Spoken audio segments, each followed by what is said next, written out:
नमस्ते। आज मैं बीए फोर्थ सेमेस्टर समाजशास्त्र का अंतः तथा अंतर पीढ़ी संघर्ष चैप्टर लेकर आई हूँ, जिसे क्वेश्चन आंसर के माध्यम से जानेंगे। पहला क्वेश्चन है संघर्ष क्या है, यानी हम पहले जानेंगे संघर्ष क्या है, उसके बाद अंतः और अंतर पीढ़ी क्या है इसके बारे में। तो संघर्ष क्या है, परिभाषा सहित स्पष्ट कीजिए। आंसर, संघर्ष जीवन का एक सार्वभौमिक तथ्य है। संघर्ष के अनेक रूप हैं, इनमें से एक यह भी है अंतर पीढ़ी एवं अंतर पीढ़ी संघर्ष तथा परिवार से लेकर वर्ग, जाति एवं धर्म तक संघर्ष पाया जाता है। यह जो संघर्ष होता है सार्वभौमिक है, सभी जगह पाया जाता है और हर समाज में पाया जाता है और हर काल में पाया जाता है। ऐसा नहीं कि अभी ही संघर्ष हो रहा है, हर समय, यानी हमारे बहुत पहले वैदिक काल में भी जाएंगे तो संघर्ष होगा। किसी तरह का भी द्वंद्व संघर्ष ही कहलाता है। आइए कुछ परिभाषा देखते हैं। पहला नाम है मैकाइवर एवं पेज के अनुसार सामाजिक संघर्ष में वे सभी क्रियाकलाप सम्मिलित हैं जिसमें मनुष्य किसी भी उद्देश्य के लिए एक दूसरे के विरुद्ध लड़ते या विवाद करते हैं। यानी इनका कहना है सामाजिक संघर्ष में वो सारी क्रियाकलाप, यानी किसी तरह का भी लड़ाई झगड़ा विरोध है वो संघर्ष में आता है। चाहे परिवार में हो, चाहे समाज में हो, चाहे हम विद्यालय में हो, कहीं भी किसी तरह का भी हम संघर्ष कर रहे हैं, अच्छाई के लिए भी बुराई के लिए भी विरुद्ध लड़ रहे हैं, तो वो संघर्ष कहलाएगा। दूसरा, गिलीन एवं गिलीन के अनुसार संघर्ष वह सामाजिक क्रिया है जिसमें व्यक्ति अथवा समूह अपने लक्ष्यों की प्रति विरोध को प्रत्यक्ष हिंसा की चुनौती देकर करते हैं। गिलीन करें कि सामाजिक क्रिया जिसमें व्यक्ति या समूह, यानी एक व्यक्ति भी कर सकता है और समूह भी मिलकर कर सकता है, अपनी लक्ष्य की प्राप्ति के लिए किसी तरह का भी लक्ष्य अगर प्राप्त करना है और हमारे सामने कोई बाधा रुकावट आ रही है तो हम उसका प्रत्यक्ष रूप से विरोध करते हैं। हिंसा यानी लड़ाई झगड़ा या विरोध करते हैं, चुनौती देते हैं, उसको संघर्ष कहते हैं। तीसरा, A.W. ग्रीन के अनुसार संघर्ष दूसरे या दूसरों की इच्छा के विरुद्ध प्रतिकार या बलपूर्वक रोकने के विचारपूर्वक प्रयत्न को कहते हैं। संघर्ष दूसरे या दूसरों की इच्छा, यानी जो कोई करने जा रहा है या मैं करने जा रही हूँ उसको कोई बलपूर्वक रोकता है तो हम भी प्रतिक्रिया में, मतलब हम भी उसके बदले में हम भी बल का इस्तेमाल करते हैं, प्रयोग करते हैं, तो उसको संघर्ष कहते हैं। चलिए, तो संघर्ष ये था कि संघर्ष समाज में किसी तरह का भी कार्य अगर विरोधी है, हम अपने उद्देश्य की प्राप्ति करने के लिए किसी से विरोध कर रहे हैं, लड़ाई झगड़ा या किसी तरह का भी, तो संघर्ष में आता है। आइए देखते हैं अंतः पीढ़ी संघर्ष किसे कहते हैं। अंतः पीढ़ी संघर्ष, जहाँ एक ही पीढ़ी के लोगों के बीच में किसी कारण से आपस में तनाव एवं संघर्ष की स्थिति पाई जाती है, उसे अंतः पीढ़ी संघर्ष के नाम से जाना जाता है। यानी जहाँ एक ही समय की पीढ़ी हो, ऐसा नहीं अंतर पीढ़ी हो गया जैसे एक माता पिता और बच्चों में होता है, लेकिन यहाँ एक ही पीढ़ी के बीच में जो संघर्ष होता है उसे अंतः पीढ़ी संघर्ष कहते हैं। जैसे दो धार्मिक समूह, यानी एक ही पीढ़ी के लोग हैं लेकिन जैसे हिंदू मुस्लिम सिख ईसाई धर्म को लेकर लड़ते हैं। दो राजनीतिक गुट, यानी जो नेताओं की गुट होता है, जैसे मैं भाजपा का हूँ वो सपा का है, ऐसे करके ये हो गया। दो उद्योगपतियों में होता है, उद्योगपतियों में संघर्ष होता है, यानी कंपटीशन होता है कि हम उनसे अच्छा अपना काम करें या जो भी हमारा है। दो विद्यार्थियों में संघर्ष, जैसे बच्चे पढ़ते हैं तो उनमें उनको भी उससे अच्छा नंबर लाना है, उससे आगे हमें बढ़ना है, तो ये भी संघर्ष होता है। तो ये अंतः संघर्ष होता है, अंतर पीढ़ी संघर्ष, जो एक ही समय के लोगों में, एक ही समय की पीढ़ी के लोगों में संघर्ष होता है, उसे अंतर पीढ़ी संघर्ष कहते हैं। आइए नेक्स्ट क्वेश्चन है अंतर पीढ़ी संघर्ष। अभी हमने देखा अंतः पीढ़ी संघर्ष, अब आ रहा है अंतर पीढ़ी संघर्ष। अंतर से मतलब ये है कि अंतर हो दो में, ठीक। तो अंतर पीढ़ी संघर्ष का तात्पर्य दो या दो से अधिक पीढ़ियों के मध्य संघर्ष से है। संघर्ष नकारात्मक सामाजिक संबंधों को व्यक्त करने वाली प्रक्रिया है। अंतर पीढ़ी संघर्ष जो है दो पीढ़ी हो या तीन पीढ़ी भी हो सकती है, जैसे दादा दादी और पोते नाती में किसी बात को लेके मतभेद होना, तो तीसरी पीढ़ी हो जाएगी। माता पिता बच्चों में हुआ तो 2 पीढ़ी, मतलब 1 पीढ़ी हो गई। दूसरे पीढ़ी से संघर्ष। नकारात्मक सामाजिक संबंधों को व्यक्त करने वाली प्रतिक्रिया। नकारात्मक मतलब जो संघर्ष होता है उसका परिणाम नकारात्मक ही निकलता है ज़्यादातर। तो हम जैसे उनके माता पिता के समय में जो था, हम आधुनिकता की तरफ तेज़ी से बढ़ रहे हैं, तो कहीं ना कहीं उनको लगता है कि हमारे समय में ये ऐसे था वैसे था, तो और वो बच्चों पे रोक टोक करते हैं, और बच्चों को लगता है कि आज के समय में ये मांग है, तो इसमें कहीं ना कहीं संघर्ष होता है जिसमें व्यक्ति या समूह अपने उद्देश्यों की प्राप्ति के लिए दूसरे व्यक्ति या समूह का विरोध करते हैं तथा इसके लिए हिंसा की भी धमकी देते हैं। यानी विरोध करते हैं, लड़ाई झगड़े करते हैं, मारपीट तक की धमकी देते हैं। आइए परिभाषा देखते हैं। मैकावेवर एवं पेज के अनुसार सामाजिक संघर्ष में वे सब क्रियाएं सम्मिलित हैं जिनके द्वारा मनुष्य किसी उद्देश्य की प्राप्ति के लिए एक दूसरे के विरुद्ध कार्य करता है। यानी सामाजिक क्रिया में कोई भी ऐसा कार्य जो हम किसी और के विरुद्ध कर रहे हैं तो वो संघर्ष में आता है।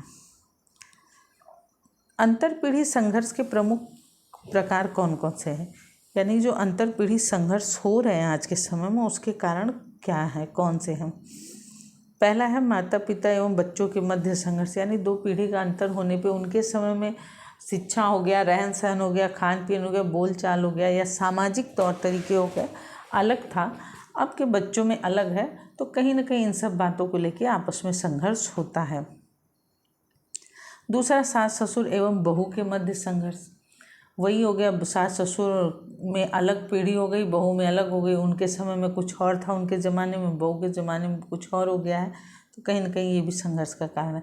तीसरा पुराने नेताओं एवं युवा नेताओं में संघर्ष। यानी पुराने नेताओं की भी सोच पिछड़ी है, या पहले की सोच है कि पहले के अनुसार वो सोचते समझते हैं समाज को, युवा नेता अब के समय को, तो कहीं ना कहीं उनके में संघर्ष होता है। शिक्षकों एवं शिक्षार्थियों के मध्य संघर्ष होता है।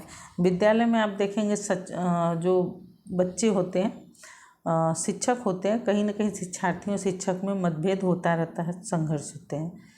नेक्स्ट क्वेश्चन, अंतरपीढ़ी संघर्ष के क्या क्या कारण हैं? यानी ये संघर्ष क्यों होते हैं, क्या कारण है? पहला हेडिंग है पाश्चात्य सभ्यता एवं संस्कृति का प्रभाव।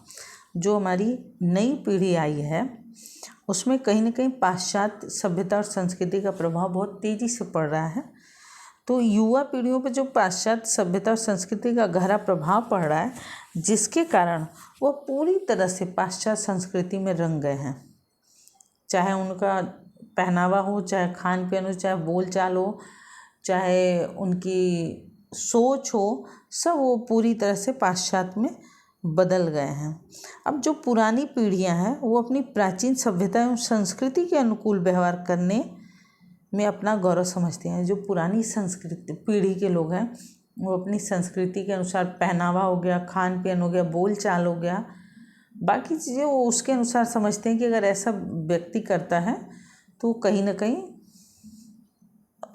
सम्मान इसमें मिलता है और हम अच्छे कहलाते हैं। तो इसकी वजह से कहीं ना कहीं संघर्ष का कारण बनता है, जो पाश्चात्य सभ्यता संस्कृति हावी हो रही है हमारे समाज में। दूसरा, आधुनिक शिक्षा का प्रभाव। आधुनिक शिक्षा के प्रभाव के कारण स्त्री पुरुषों के जीवन दर्शन में परिवर्तन आया है। स्त्रियों को रोजगार के नवीन आयाम प्राप्त हुए हैं, उनकी आर्थिक परिश्रमता कम हुई है, युवकों में व्यक्तिवाद की भावना बलवती हुई है, लाखों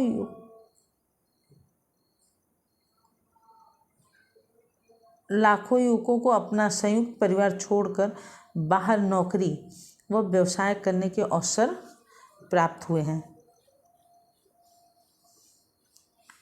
ठीक, तो आधुनिक शिक्षा से जो महिलाएं, पहले की पीढ़ी जो थी उनकी सोच थी कि महिलाएं सिर्फ घर तक सीमित होती हैं, घर के 4 दीवारी के अंदर वो बच्चों का पालन पोषण, परिवार की देख रेख, इतना ही उनका काम होता है। लेकिन आधुनिक शिक्षा से महिलाएं भी शिक्षित हुई हैं, वो भी रोजगार, व्यवसाय, नौकरी में हाथ बटा रही हैं, नौकरी कर रही हैं, उनकी आर्थिक स्थिति भी मजबूत हो रही है। और कहीं ना कहीं आधुनिक शिक्षा की वजह से व्यक्ति जो था, पहले जो संयुक्त परिवार का महत्व था वो अब टूट रहा है और एकांकी परिवार का महत्व बढ़ रहा है, क्योंकि लोग व्यक्तिगत सोच रहे हैं, अपने बारे में सोच रहे हैं। तो ये आधुनिक शिक्षा का प्रभाव भी अंतर पीढ़ी में संघर्ष पैदा करता है। तीसरा, युवाओं की बढ़ती हुई शक्ति। वर्तमान समय में युवाओं की बढ़ती हुई शक्ति भी अंतर पीढ़ी संघर्ष के लिए उल्लेखनीय कारण है। आज परिवार एवं समाज में आँख मूंदकर आज्ञा पालन का स्थान बुद्धिपूर्ण सहयोग ले लिया है। यानी जो परिवार था, पहले लोग जो पहले के लोग थे, पहले की पीढ़ी के लोग थे, अगर परिवार में कोई किसी तरह का कुछ भी आदेश देता था, जो बड़े बुजुर्ग होते थे, घर के कर्ता, मुखिया या प्रधान होते थे, उनके आदेश को लोग आंख बंद करके पालन करते थे। उसमें कुछ भी हाँ नहीं, इनकार नहीं कर सकते थे। लेकिन आज की युवा पीढ़ी जो है वो तर्क वितर्क करने लगी है, तो वो हर बात को मानना नहीं स्वीकार करती और कहीं ना कहीं वो तर्क वितर्क करती है, जिससे अंतर पीढ़ी में संघर्ष होते हैं। तीसरा, सामाजिक कुप्रथाएं। अंतर पीढ़ी संघर्ष के लिए सामाजिक कुप्रथाएं भी बहुत कुछ उत्तरदायी हैं। पुरानी पीढ़ियां इन्हीं सामाजिक कुप्रथाओं से बंधी रहना चाहती है, किंतु नई पीढ़ियां इन कुप्रथाओं से बाहर निकलना चाह रही है। जो नई पीढ़ियां हैं, जो सामाजिक कुप्रथाएं हैं, उससे बाहर निकलना चाह रही हैं। तो इसके कारण भी अंतर पीढ़ी संघर्ष हो रहे हैं। नेक्स्ट क्वेश्चन, अंतर पीढ़ी संघर्ष को रोकने के उपाय। आंसर, पहला, नई पीढ़ी का सामाजिकरण इस प्रकार किया जाए कि वह सामान्य एवं राष्ट्रीय विकास के मूल्य के प्रति आस्था को रख सके। इससे दोनों पीढ़ियों में संघर्ष के स्थान पर सहयोग उत्पन्न होगा। यानी जो नई पीढ़ियाँ, उनका जो सामाजिकरण हो रहा है, इस तरह से हो कि आधुनिकता से भी जुड़े और अपनी संस्कृति को भी अपने साथ लेके चलें, तो कहीं ना कहीं इससे अंतर पीढ़ी संघर्ष में कुछ सहयोग मिलेगा। दूसरा, नवीन आदर्श, नियमों, मूल्यों तथा अभिव्यक्तियों की नई पीढ़ी में समाहित किया जाना चाहिए, क्योंकि आज भी भारत में पुरानी पीढ़ियों के आदर्श, नियमों, मूल्यों एवं अभिव्यक्ति के प्रति आस्था पाई जाती है। यानी जो पुराने, अभी जो नए मूल्य, आदर्श, नियम आ रहे हैं, उसमें पुरानी पीढ़ियों के भी आदर्श मूल्यों को सम्मिलित किया जाए, यानी दोनों को मिला के चला जाए, तो इससे दोनों खुश रहेंगे और अंतर पीढ़ी संघर्ष कम होंगे। तीसरा, भारत में संयुक्त परिवार का प्रचलन रहा है, जिसमें वृद्ध लोगों की आदेशों का पालन नवीन पीढ़ी के लोग भी करते रहे हैं। यानी जो भारत है, जैसा कि मैंने बताया, संयुक्त परिवार का प्रचलन है भारत में, जो अब आधुनिकता की वजह से टूट रहा है। लेकिन जब संयुक्त परिवार था तो उसमें वृद्ध, यानी जो हमारे घर के बड़े मुखिया होते थे, बुजुर्ग होते थे, उन्हीं के आदेशों का पालन हर पीढ़ी करती थी। वर्तमान में नई पीढ़ी संयुक्त परिवार के स्थान पर एकांकी परिवार को अधिक पसंद करती है। अतः दोनों पीढ़ियों के बीच समन्वय कायम की जाने पर संघर्ष भी समाप्त हो सकते हैं।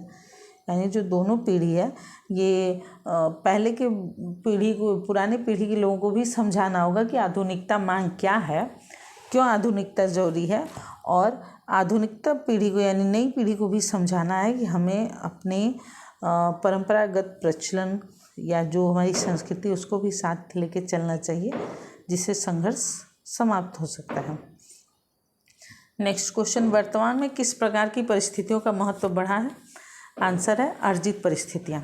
जैसा कि आप लोगों ने इसके पहले वाले क्लास में पढ़ा था, एक प्रदत्त परिस्थिति होती है, एक अर्जित होती है। प्रदत्त होती है, हम जब जन्म लेते हैं तो जन्मजात जो परिस्थितियाँ हमें मिल जाती है, जिस परिवार में, जाति में, समाज में हम जन्म लेते हैं। एक अर्जित होता है, जो हम लोग खुद के बल पे अपने मेहनत से कमाते हैं, उसे अर्जित परिस्थितियाँ कहते हैं। तो इस समय अर्जित परिस्थिति का महत्व ज़्यादा है। नेक्स्ट क्वेश्चन, वर्तमान पीढ़ी के जीवन मूल्यों को प्रभावित करने वाले कारक कौन कौन से हैं। आंसर, आधुनिक शिक्षा, पाश्चात्य सभ्यता और संस्कृति। सोसाइटी पुस्तक के लेखक कौन है। मैकाइवर एवं पेज। धन्यवाद।